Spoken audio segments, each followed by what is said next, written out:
Halo mitra pajakku semua, jumpa lagi bersama saya Raifa Randi dan rekan saya dalam podcast pajakku. Yuk cari tahu. Nah, Sekar, hari ini kita mau bahas hari pajak. Sekar tahu nggak hari pajak itu diperingati setiap tanggal berapa? Tahu dong, Mas. Tahu ya, mitra pajakku tahu nggak hari pajak itu diperingati setiap tanggal berapa? Nah, buat mitra pajakku yang belum tahu, hari pajak itu diperingati setiap tanggal 14 Juli setiap tahunnya.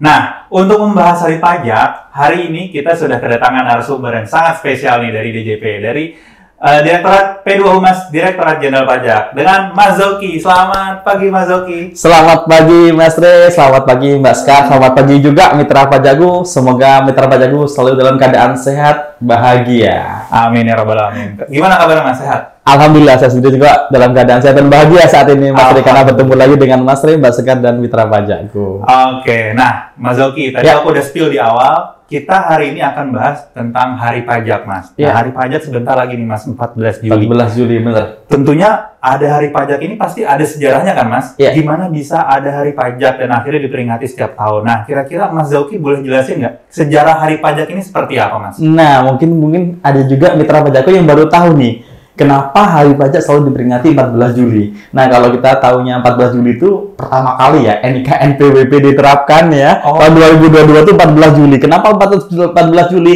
Banyak yang bertanya nih, kenapa mulainya 14 Juli bukan 1 Juli? Nah, memang hari pajak yang selalu diperingati 14 Juli ini ada sejarahnya, Mas Ray dan Mbak Sekar ya. Sejarahnya adalah pertama kali pajak ini disampaikan di dalam rapat kecil BPU PKI.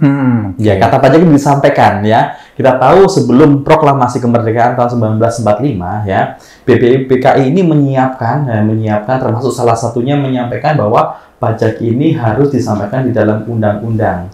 Yang menyampaikan adalah ketua BPU PKI, yaitu Bapak Rajiman Widodningrat. Kemudian kata pajak itu disebutkan di dalam pasal 23 rancangan UUD yang kedua. Kemudian ya di tahun 2017 terbitlah keputusan yang mengenai hari pajak ya melalui Kep 313 tahun 2017 di sini bahwa pajak ini setiap 14 Juli diperingati sebagai hari pajak. Harapannya agar ya masyarakat luas terutama masyarakat Indonesia ini mengingat bahwa perjuangan dari panitia penyiapan kemerdekaan Indonesia itu juga di dalamnya salah satunya adalah bagaimana pajak ini dapat diatur di dalam Undang-Undang Dasar. Seperti itu ya, Mas ya. Wah, ternyata panjang banget ya, Mas. Betul. Iya. Nah, Mas Zoki, kalau tadi Mas Zoki di akhir bilang hari pajak ini ada untuk mengingat kembali sejarah panjang mengapa pajak ini penting untuk pembangunan negara. Nah, tapi kalau untuk di tahun-tahun ini, Mas, hari pajak itu ada untuk apa, Mas? Mulai.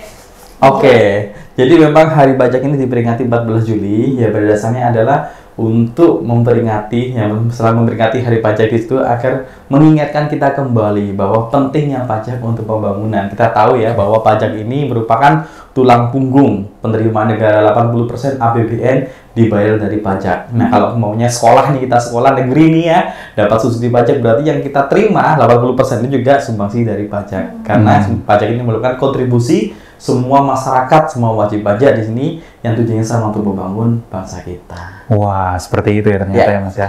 Nah, setiap tahunnya kan pasti hari pajak ini memiliki tema nih, Mas. Nah, di tahun 2024 ini apa sih, Mas, tema yang ingin diangkat, Mas? Iya, benar sekali ya. Memang tema di tahun 2024 ini adalah tegar melangkah walaupun tantangan menghampar. Tegar melangkah walaupun tantangan menghampar. Wah, luar biasa sekali ya, Mas ya. Itu maksudnya apa tuh, Mas? Maksudnya adalah kita sendiri harus tetap optimis ya. Di sini harus tetap optimis walaupun tantangan menghampar, tapi kita harus tetap optimis bahwa pajak ini bisa mandiri membiayai penerimaan negara ke depannya di sini. Bahwa penerimaan pajak tahun 2024 harus tercapai agar pembangunan dapat berjalan sesuai dengan rencana yang disampaikan di awal tahun. Menarik nih, Mas. Ada kata-kata tantangannya. Kalau kita boleh flashback ke 2 tahun belakang, tema hari pajak itu sebenarnya nggak ada nih, tantangan belum ada. Tidak ada kata tantangannya. Lebih benar sekali. Pemulihan, pemersatuan gitu. Nah kalau di tahun ini sebenarnya apakah ada tantangan khusus yang dihadapi sama DJP nih Mas? Nah, benar sekali. Kalau 2 tahun yang sebelumnya ini kan kita tahu bahwa kita baru bangkit dari pandemi COVID ya. Betul. Baru bangkit dari pandemi COVID, karena itu nanti ada pemulihan ekonomi ya, kemudian kebersamaan ya, memang tujuannya adalah untuk gotong royong. Nah saat ini kita tahu bahwa tantangan yang terbesar saat ini ya di tahun 2024 adalah tax ratio kita yang mungkin lebih kecil ya, sedikit lebih kecil daripada tahun-tahun sebelumnya. Adanya tantangan tax ratio yang tidak sebesar tahun sebelumnya ini merupakan tantangan tersendiri bagi DJP. Ya, bahwa penerimaan pajak ini tetap harus optimis tercapai dengan tegar melangkah kita.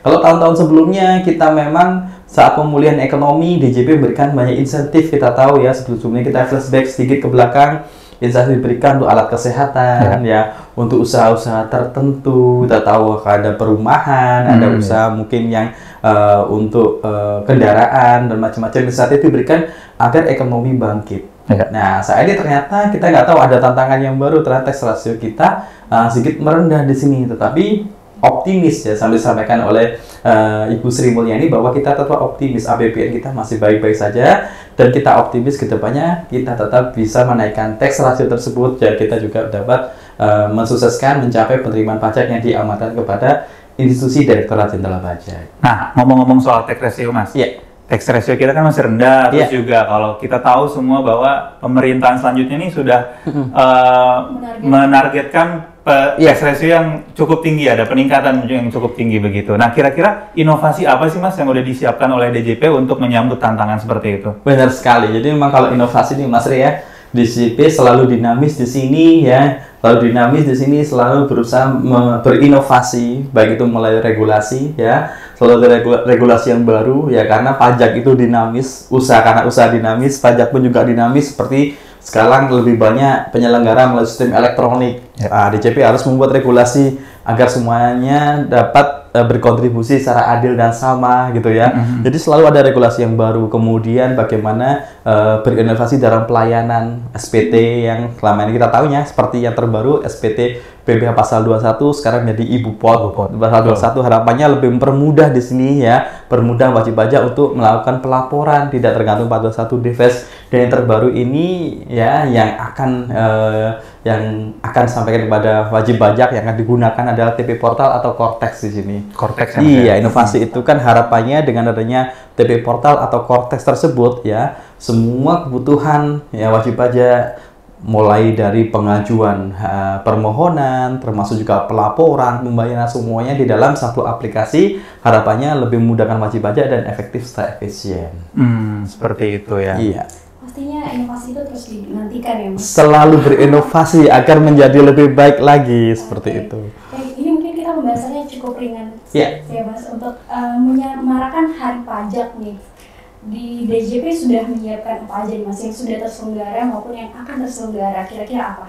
Oke, jadi memang setiap 14 Juli ini DJP sendiri ya, untuk memperingati momentum Hari Pajak ini ya, DJP biasanya ini untuk eksternal wajib pajak biasanya ada penganugerahan apresiasi kepada wajib pajak ya, mungkin yang patuh, yang mungkin pembayar pajak berkontribusi yang terbesar di tiap kanwilnya masing-masing. Nah di internal sendiri DJP juga ada seperti perayaan lomba-lomba olahraga di sini, lomba-lomba olahraga di sini ya, memang tujuannya untuk menyemangati ya, terutama pegawai DJP atau kita nyebutnya Fiskes di sini, Fiskes agar tetap semangat bahwa kita di sini memiliki amanah ya untuk penerimaan negara, tapi kita harus semangat juga di sini dengan lomba-lomba yang kompetitif yang di sini, yang merekatkan di sini tiap kantor di sini bisa rekat di sini, yang mungkin bagian-bagian kantor tiap bagian-bagian menjadi lebih rekat kembali. Dan biasanya nih terutama untuk yang di Jakarta ya, 14 Juli nanti akan ada acara spektakuler. Apa itu Mas spektakuler? Spektakuler adalah bagaimana di sini ada kegiatan seperti lari bareng DJP ya. Acaranya di Gelora Bung Karno mulai pagi jam 6 ya. Kami juga membuka layanan perpajakan walaupun hari Minggu. Ya, ada pojok pajak, bisa konsultasi, bisa cetak ulang NPWP, bahkan mungkin ingin pemadanan NPWP saya belum nih, ternyata ketinggalan NPWP, nanti akan kita pandu ya untuk wajib pajaknya, untuk pelayanan perpajakannya, dan semuanya diselenggarakan secara gratis. Jadi silakan bisa datang. Oke, buat mitra pajakku tanggal 14 Juli tepat di hari pajak. Kalau misalnya ada di sekitar Jakarta, boleh nih datang ke Gelora Bung Karno. Boleh gratis. Gratis, acaranya gratis, bisa dapat layanan perpajakan, bisa dapat hiburan juga, bisa olahraga juga. Benar, ada bintang tamunya nih, bintang tamunya salah satu band terkenal di Indonesia yang banyak fansnya. Jadi nggak saya sebutkan di sini. Bagi mitra pajakku penasaran dan datang ke Gelora Bung Karno. Betul sekali, betul sekali. Nah, Mas, di hari pajak tahun 2024 ini. Ada nggak sih Mas pesan-pesan yang ingin disampaikan untuk masyarakat Indonesia, khususnya kepada generasi muda nih Mas? Karena hari pajak sendiri bagi mereka mungkin sangat belum familiar begitu ya, apalagi kewajiban perpajakan mungkin banyak sekali generasi muda yang belum ada kesadaran untuk itu. Nah, kira-kira ada nggak sih pesan-pesan yang ingin disampaikan untuk buat mereka ini? Oke, jadi hari pajak ini pada dasarnya bukan hanya sekedar seremonial ya Mas Rey ya, yang diperingati tiap tahun, tetapi di sini harapannya dengan adanya hari pajak ini memberikan semangat yang baru, memberikan motivasi ya, kebersamaan bahwa pentingnya pajak ini untuk pembangunan bangsa Indonesia ya. Setiap rupiah yang dibayarkan oleh wajib pajak ya merupakan ya salah satu kontribusi yang paling penting untuk keberlangsungan pembangunan bangsa Indonesia. Dan juga di sini dengan adanya hari pajak harapannya bisa menyemangati Fiskes di sini ya untuk dapat berkolaborasi dengan wajib pajak, sama-sama membangun bahwa memang suksesnya penerimaan pajak ini tidak tergantung hanya dari Fiskes saja, tapi juga tergantung dari wajib pajak. Dan dengan semangat gotong royong, ya seperti salamnya nih, pajak ada salam satu bahu, ini maksudnya adalah gotong royong nih. Dengan semangat gotong royong ini kita gotong-gotong sama-sama kita mensukseskan penerimaan pajak di sini agar APBN kita ya dapat membiayai semua kebutuhan kita. Betul sekali itu.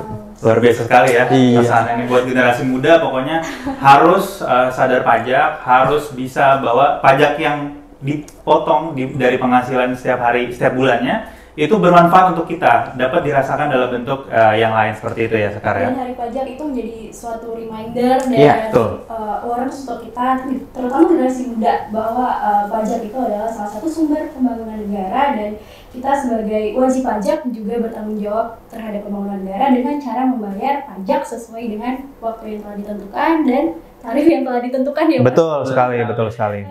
Okay. Ngomong-ngomong ada satu pertanyaan nih ya. Apa itu Mas? Tahu nggak persamaan hari pajak dan hari ibu? Apa ya? Persamaan hari pajak dengan hari ibu? Iya. Oh, ada persamaannya? Ada persamaannya. Apa ya? Sekar tahu nggak? Tahu nggak nih? Nah, kalau hari ibu yang diperingati tanggal 22 Desember itu, yang diperingati hari ibu agar kita mengingat jasa-jasa ibu kita yang mulai melahirkan, membesarkan kita ya sampai mungkin kita menikah sampai kita tua. Lah sedangkan hari pajak ini diperingati agar kita selalu ingat jasa-jasa pahlawan sudah memperjuangkan kemerdekaan bangsa Indonesia.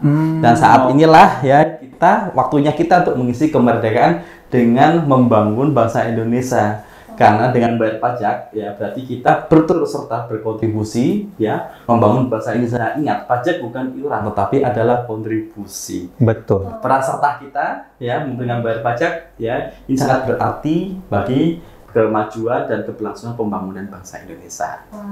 Luar biasa sekali jawaban Mas Oki ya. Oke, mitra pajakku, terima kasih sudah menyempatkan waktunya untuk menonton kita. Ya, Mas Oki, terima kasih lagi saya ucapkan. Terima kasih, sama-sama. Mas Rey, thank you. Sama-sama Sekar. Mitra pajakku, jangan lupa untuk follow semua sosmed pajakku di LinkedIn, di Instagram, di YouTube, dan di TikTok. Ya, jangan lupa dan stay tune terus di podcast pajakku. Yuk cari tahu. Sampai jumpa mitra pajakku semua.